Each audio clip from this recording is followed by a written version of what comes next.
स्वागत है दोस्तों आप सभी का आपके अपने चैनल झारखंड फाइटर्स में।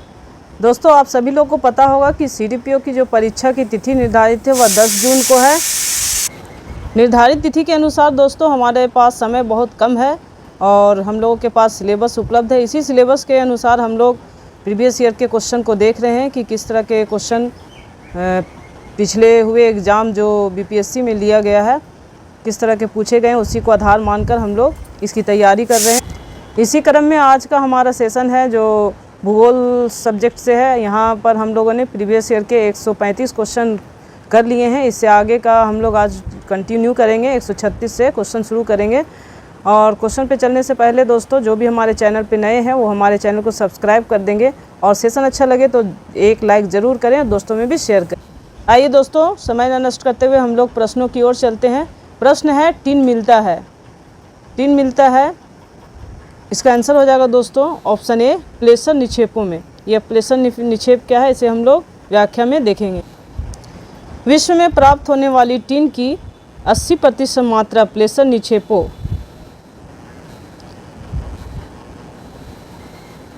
निक्षेपों से प्राप्त होती है। ये निक्षेप रिवर वेट्स में पाए जाते हैं। अधिकांश प्लेसर निक्षेप दक्षिण पूर्व एशिया में फैले हैं। इंडियन मिनरल्स ईयरबुक 2021 ये 2021 के अनुसार का डाटा है कि वर्ष 2020 के आंकड़ों के अनुसार वर्ष टिन उत्पादक देश क्रमशः चीन, इंडोनेशिया, म्यांमार एवं पेरू हैं। ये 2020 का आंकड़ा है जो 2021 में आपका ईयर बुक में आया है। उसके अनुसार जो सबसे शीर्ष पे है टिन उत्पादक देश में वो चीन है पहले नंबर पर, फिर दूसरे में इंडोनेशिया, तीसरे में म्यांमार और चौथे में पेरू है। यहाँ से क्वेश्चन बनता है। नेक्स्ट है मृदा संरक्षण वह प्रक्रम है जिसमें, इसका आंसर हो जाएगा ऑप्शन डी मृदा को नुकसान से सुरक्षित किया जाता है। संरक्षण का अर्थ ही हुआ सुरक्षा। व्याख्या देखेंगे। वृहद अर्थों में मृदा संरक्षण सॉइल कंजर्वेशन का अर्थ केवल अपरदन को नियंत्रित करना ही नहीं होता है बल्कि इसका उद्देश्य भूमि कुछ स्तरीय उर्वरता को बनाए रखना भी होता है। सामान्य अर्थों में भूमि उपयोग में सुधार ही मृदा संरक्षण कहलाता है। अतः विकल्प डी जो है वो सही है। नेक्स्ट है टेरा रोसा का प्रारूपिक विकास उस भूभाग में होता है जिसमें आंसर हो जाएगा चूना पत्थर होता है।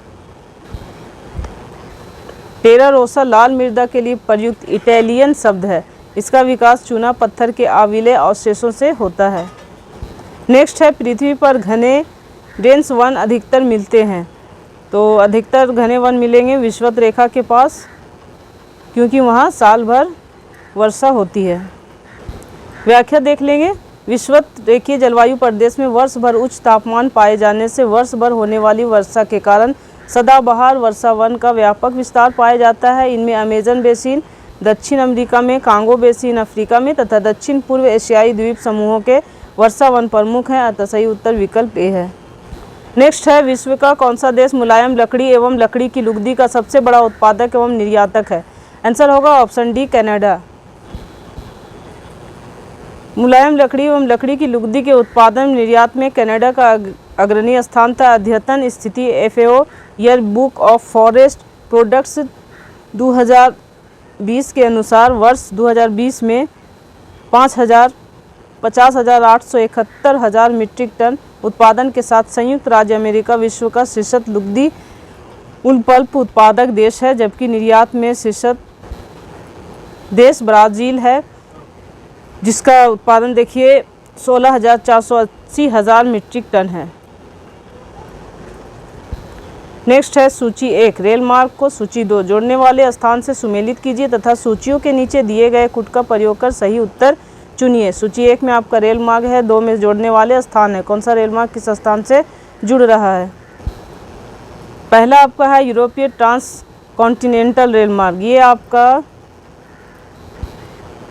आपका जुड़ता है पेरिस से वारसा। फिर है आपका ट्रांस एंडियन रेल मार्ग, ये आपका जुड़ेगा ब्यूनस आयर्स से वालपरेजो। फिर है ट्रांस साइबेरियन रेल मार्ग, ये आपका है लेनिनग्राद से व्लादिवोस्टोक। उसके बाद आपका है ओरिएंट एक्सप्रेस, ये आपका जाएगा पेरिस से इस्तांबुल।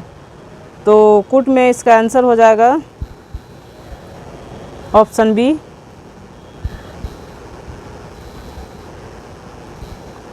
नेक्स्ट है निम्नलिखित में से कौन एक पत्तन नगर नहीं है?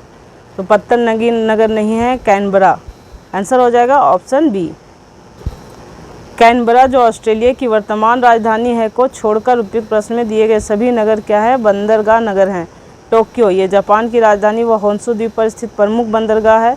न्यूयॉर्क संयुक्त राज्य अमेरिका के न्यूयॉर्क प्रांत में स्थित बंदरगाह नगर है जो हडसन नदी तट पर स्थित है। लंदन जो है वो टेम्स नदी पर स्थित बंदरगाह है। नेक्स्ट है निम्नलिखित में से कौन सा विश्व का कहुआ पत्तन के नाम से जाना जाता है? इसका आंसर हो जाए option B Santos. Santos Brazil के दक्षिण पूर्व तट पर स्थित समुद्री बंदरगाह है। यहाँ से सर्वाधिक कॉफ़ी का निर्यात किए जाने के कारण इसे विश्व का कहुआ पत्तन यानी कॉफ़ी पोर्ट भी कहा जाता है। नेक्स्ट है पर्यावरण किससे बनता है? तो पर्यावरण जो है जीवीय घटकों से, भूआकृतिक घटकों से, अजैव घटकों से, तीनों से मिलकर बनता है। इसलिए आंसर हो जाएगा ऑप्शन डी उपयुक्त सभी। पर्यावरण एक अविभाज्य समष्टि है तथा जैविक एवं अजैविक तत्वों वाले पारस्परिक क्रियाशील तंत्रों से इसकी रचना होती है। पर्यावरण के 3 संगठक है, भौतिक या अजैविक संगठक जिसके अंतर्गत आता है स्थल, वायु, जल। जैविक संगठक में है पादप, मनुष्य, जंतु, सूक्ष्मजीव। और ऊर्जा संगठक है, इसमें आपका आ जाएगा सौर्यिक ऊर्जा एवं भूतापीय ऊर्जा। नेक्स्ट है जलवायु परिवर्तन पर संयुक्त राष्ट्र संघ का कन्वेंशन ढांचा किससे संबंधित है? इसका आंसर हो जाएगा दोस्तों ऑप्शन डी ग्रीन हाउस गैसों के उत्सर्जन में कमी।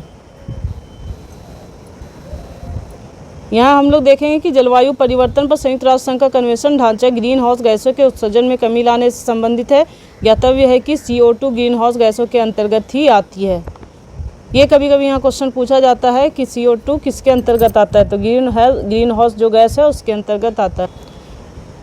ये क्वेश्चन बहुत ही इंपॉर्टेंट है दोस्तों। देखिए ये क्वेश्चन आपका BPSC के CDPO के एग्ज़ाम में जो 2005 में हुई है उसमें पूछा गया है। तो यहाँ हम लोग देखेंगे क्वेश्चन को कि मिसिसिपी डेल्टा उदाहरण है, तो किसका उदाहरण है? तो ये आंसर हो जाएगा आपका ऑप्शन बी अंगुलित या पंजक बर्ड फूट डेल्टा का। ये जो डेल्टा है वो किसकी तरह होता है?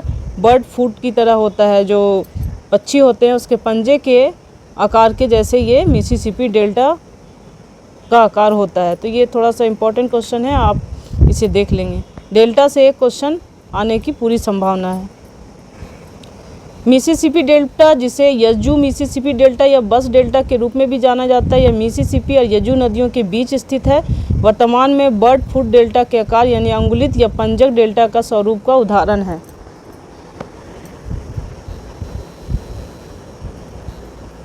नेक्स्ट है बेंगुला जलधारा है। बेंगुला जलधारा है उसके बारे में पूछा जा रहा है। ये कैसी जलधारा है दोस्तों उसके बारे में पूछा जा रहा है। तो ये जो है उत्तरी अफ्रीका की प्रवाहित होने वाली ठंडी जलधारा नहीं है। ऑस्ट्रेलिया के पूर्वी तट पर प्रवाहित होने वाली गर्म जलधारा ये भी नहीं है। फिर आपका दिया गया है दक्षिणी अमेरिका की पश्चिमी तट पर प्रवाहित होने वाली ठंडी जलधारा भी नहीं है। इसका आंसर हो जाएगा ऑप्शन डी दक्षिणी अफ्रीका के पश्चिमी तट पर प्रवाहित होने वाली ठंडी जलधारा। ये भी क्वेश्चन देखिए आपका CDPO के एग्ज़ाम में पूछा गया है 2005 में। बहुत ही इम्पोर्टेंट क्वेश्चन है। मैं बार बार कह रही हूँ कि धारा से जितनी भी धारा है उससे प्रश्न आने की संभावना है। धारा को पढ़ लेना है। ठंडी जलधारा और गर्म जलधारा दोनों धाराएं हम लोगों को पढ़ लेना है ताकि एक क्वेश्चन वहाँ से आपका बन जाए। बेंगुएला धारा दक्षिणी अंध महासागर में बहने वाली एक ठंडी महासागरीय धारा है जो दक्षिण अफ्रीका के पश्चिमी तट से टकराकर तट के सहारे उत्तर दिशा में प्रवाहित होती है। इस धारा का असर पश्चिमी केप कोस्ट से अंगोला तक देखा जा सकता है। नेक्स्ट है इनमें से कौन दिखता नहीं है? तो इनमें से राहु नहीं दिखता है। ये भी क्वेश्चन आपका जो है वो पूछा गया है CDPO की परीक्षा में 2005 में। इम्पॉर्टेंट क्वेश्चन है। पृथ्वी से 5 ग्रह को हम देख सकते हैं जैसे बुध, शुक्र, मंगल, बृहस्पति, शनि। राहु को नहीं देखा जा सकता। नेक्स्ट है 12मासी नदियों में जल कहाँ से आता है? तो 12मासी नदियों में जल दोस्तों बर्फ़ के पिघलने से आता है। आंसर हो जाएगा ऑप्शन बी। ये क्वेश्चन भी आपके CDPO के एग्ज़ाम 2005 में जो कंडक्ट हुई उसमें पूछे गए हैं। यहाँ से भी आपके क्वेश्चन बनने के चांसेस हैं।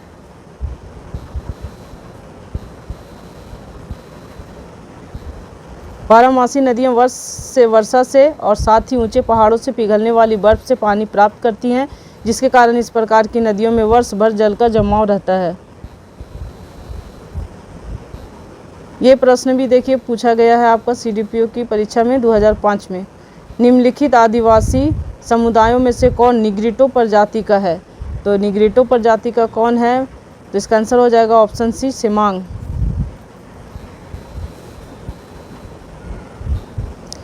निग्रिटो प्रजाति सबसे प्राचीन प्रजाति की श्रेणी में आती है। यहाँ से प्रश्न बनेंगे कि सबसे ज़्यादा प्राचीन प्रजाति कौन सी है? तो निग्रिटो।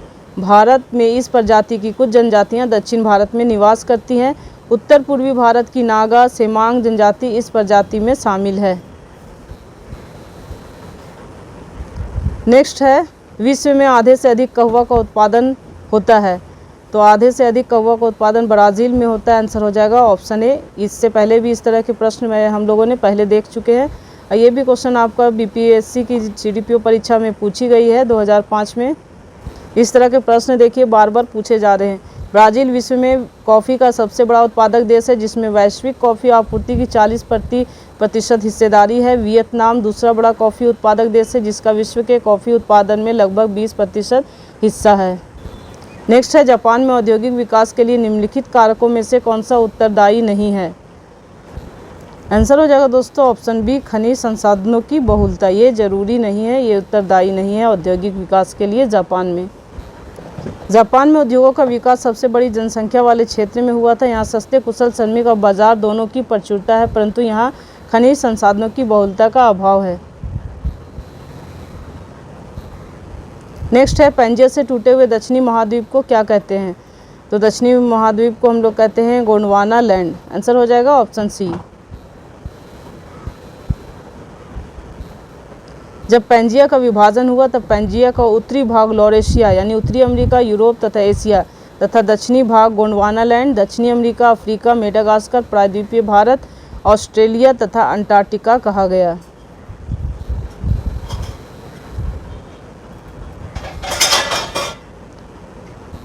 नेक्स्ट है, आर्कटिक क्षेत्र और अंटार्कटिका महाद्वीप किसके निकट स्थित है? आंसर है दोस्तों उत्तरी और दक्षिणी ध्रुव।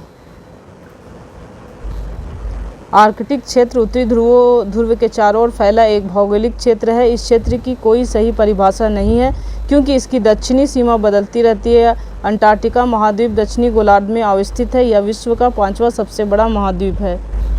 निम्नलिखित में से कौन सा समुद्री जैव विविधता के दृष्टिकोण से दुनिया का सबसे समृद्ध क्षेत्र है, जिसमें ज्वारनदमुख, समुद्र तट, निकटवर्ती पर्यावरण के जंगल, समुद्री घास, परवाल, भित्तियाँ, नमक, दलदल और मैंग्रोव के साथ 21 द्वीप शामिल हैं। आंसर है दोस्तों ऑप्शन बी, मन्नार की खाड़ी बायोस्फीयर रिजर्व। नेक्स्ट है, कोपेन की वर्गीकरण योजना के अनुसार उत्तर प्रदेश और बिहार किस प्रकार के जलवायु प्रदेश में आते हैं? तो कोपेन के वर्गीकरण के अनुसार जो मध्य उत्तर प्रदेश और बिहार वो CWG के जलवायु प्रदेश में आते हैं। इसका आंसर हो जाएगा ऑप्शन बी। वर्ष 1918 में वी कोपेन ने जलवायु वर्गीकरण की अनुभविक पद्धति विकसित की थी। कोपेन ने 5 प्रमुख जलवायु समूह निर्धारित किए। यहाँ से दोस्तों प्रश्न बनते हैं कि कोपेन ने कितने जलवायु समूह में बांटा है? तो यहाँ से आपका प्रश्न बना है 5 प्रमुख जलवायु समूह में बांटा गया है, जिनमें से 4 तापमान एवं 1 वर्षण पर आधारित है। कोपेन की वर्गीकरण योजना के अनुसार उत्तर प्रदेश और बिहार CWG जलवायु प्रदेश में आते हैं। नेक्स्ट है, भारत की क्षेत्र सीमा तट से कितनी समुद्री मील प्रति किलोमीटर तक समुद्र की ओर फैली हुई है? इसका आंसर हो जाएगा दोस्तों ऑप्शन सी, 12 समुद्री मील लगभग 21.9 किलोमीटर। ये जो प्रश्न है बहुत ही इम्पोर्टेंट है, इसे आप लोग याद रखेंगे। संयुक्त राष्ट्र समुद्री कानून संधि 1982 UNCLOS 1982 एक अंतर्राष्ट्रीय संधि है, जिसके अनुसार प्रत्येक तटीय देश एक प्रादेशिक समुद्री क्षेत्र का दावा कर सकता है, जो समुद्र की ओर अपनी आधार रेखा से 12 समुद्री मील यानी 21.9 किलोमीटर तक विस्तृत होगा। ये देश अपने प्रादेशिक समुद्री क्षेत्र के ऊपर हवाई क्षेत्र और इसके नीचे के समुद्री तल और उपमृदा पर संप्रभुता का प्रयोग करेंगे। नेक्स्ट है, खनिज निम्नलिखित में से किस चट्टान के स्तर में जमा होता है? तो इसका आंसर हो जाएगा दोस्तों ऑप्शन ए अवसादी चट्टान। अवसादी चट्टान या परतदार चट्टानों में खनिज जमा होता है। अवसादी चट्टानों का निर्माण चट्टानों की टूट फूट से प्राप्त मलबे के जल में जमा रहने से होता है। ये चट्टानें रवेदार नहीं होती हैं। इनमें जीवों के अवशेष एवं वनस्पतियाँ अत्यंत अल्प मात्रा में पाई जाती हैं। अवसादी चट्टानों के रूपांतरण से स्लेट, संगमरमर, नीस आदि चट्टानों का निर्माण होता है। नेक्स्ट है स्टेलेक्टाइट एवं स्टेलेग्माइट स्थलाकृतियाँ बनती हैं। तो किनके द्वारा बनती हैं? तो ये भूमिगत जल द्वारा बनती हैं। इसका आंसर हो जाएगा ऑप्शन बी। स्टेलेक्टाइट एवं स्टेग्मेमाइट गुफा संरचना में भूमिगत जल द्वारा निर्मित होते हैं। ये बर्फ़ के आकार के जमाव हैं और जो तब निर्मित होते हैं जब चूना पत्थर के ऊपर पानी घुल जाता है। त्रिवार्था के अनुसार भारत की जलवायु किस प्रकार की है? तो त्रिवार्था के अनुसार भारत की जलवायु, यहाँ आंसर दिया गया उपयुक्त में से एक से अधिक। इसकी व्याख्या हम लोग देख। त्रिवार्था के अनुसार भारत की जलवायु मुख्यतः निम्नलिखित प्रकार की है। पहला आपका है उष्णकटिबंधीय वर्षा जलवायु, पश्चिमी घाट व त्रिपुरा इत्यादि में होता है। दूसरा आपका है उष्णकटिबंधीय सवाना जलवायु, तटीय मैदानों व प्रायद्वीपीय भारत में। तीसरा है उष्णकटिबंधीय स्टेपी जलवायु, ये महाराष्ट्र, तेलंगाना और आंध्र प्रदेश में है।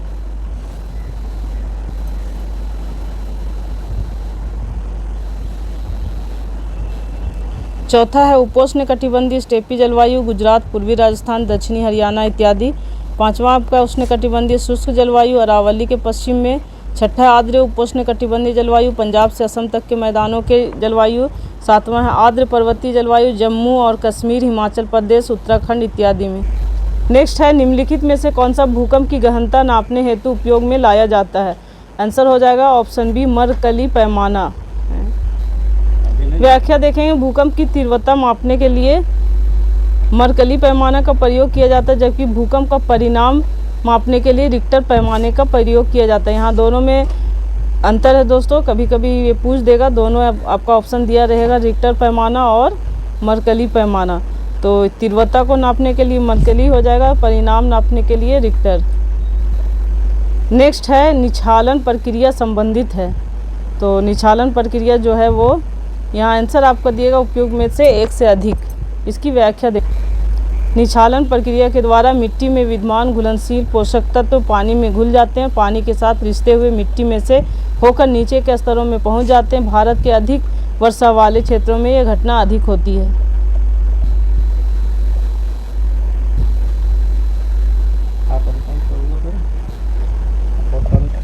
नेक्स्ट है एक बरसाती दिन में क्या होता है?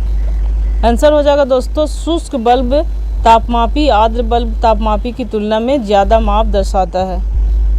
एक बरसाती दिन में शुष्क बल्ब तापमापी आर्द्र बल्ब तापमापी की तुलना में ज़्यादा माप दर्शाता है, क्योंकि आर्द्र बल्ब वाष्पीकृत शीतलता का अनुभव करता है। नेक्स्ट है अभिकथन ए, घाना तट पर सोने के समृद्ध ग्लेशियर जमाव पाए जाते हैं। ब्राज़ील में सोने की शिराएँ पाई जाती हैं। कारण, किसी समय में महाद्वीप अटलांटिक तट के साथ एक साथ संयुक्त थे।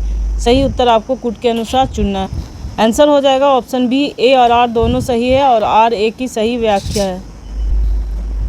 नेक्स्ट में आप देखेंगे हम लोग व्याख्या। घाना पश्चिमी अफ्रीका का एक देश है जो गिनी की खाड़ी के तट पर स्थित है। घाना तट पर सोने के समृद्ध ग्लेशियर जमाव पाए जाते हैं और ब्राज़ील में सोने की शिराएँ पाई जाती। भूगर्भ शास्त्र के अनुसार ऐसा इसलिए क्योंकि किसी समय में ये महाद्वीप अटलांटिक तट के साथ एक साथ संयुक्त थे। अतः अभिकथन ए और आर दोनों सही है तथा आर ए की सही व्याख्या करता है। नेक्स्ट है एल नीनो धारा कहाँ प्रवाहित होती है? तो एल नीनो जो धारा है ये प्रशांत महासागर में प्रवाहित होती है। ये भी बहुत इंपॉर्टेंट क्वेश्चन है, इसे भी हम लोग ध्यान में रखेंगे।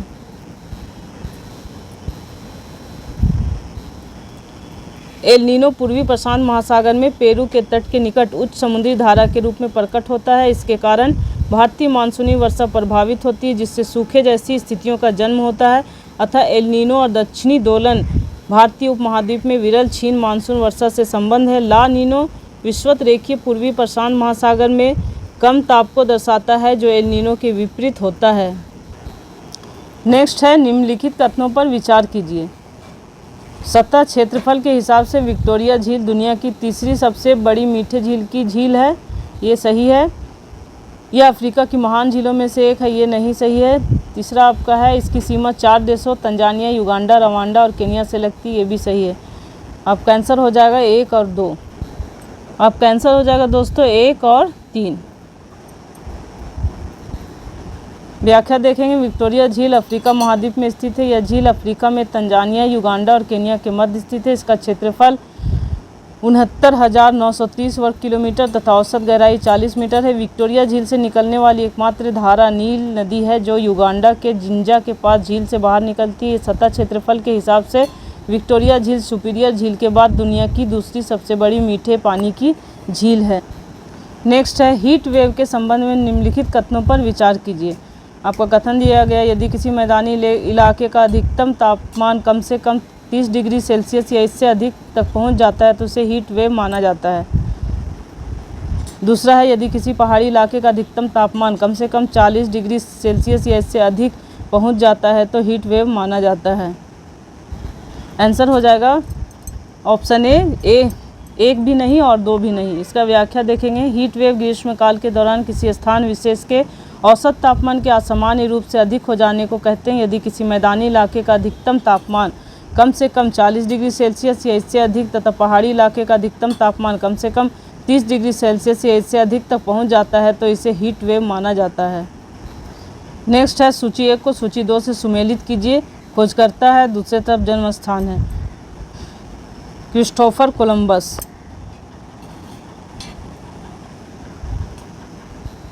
देखिए दोस्तों, क्रिस्टोफर जो कोलंबस है वो इटली में इसका जन्म स्थान है। फिर जैक्स कार्टियर जो है वो फ्रांस में है और सर फ्रांसिस ड्रेक जो है वो यूनाइटेड किंगडम है और फर्डिनेंड मैगलन जो है वो पुर्तगाल का है।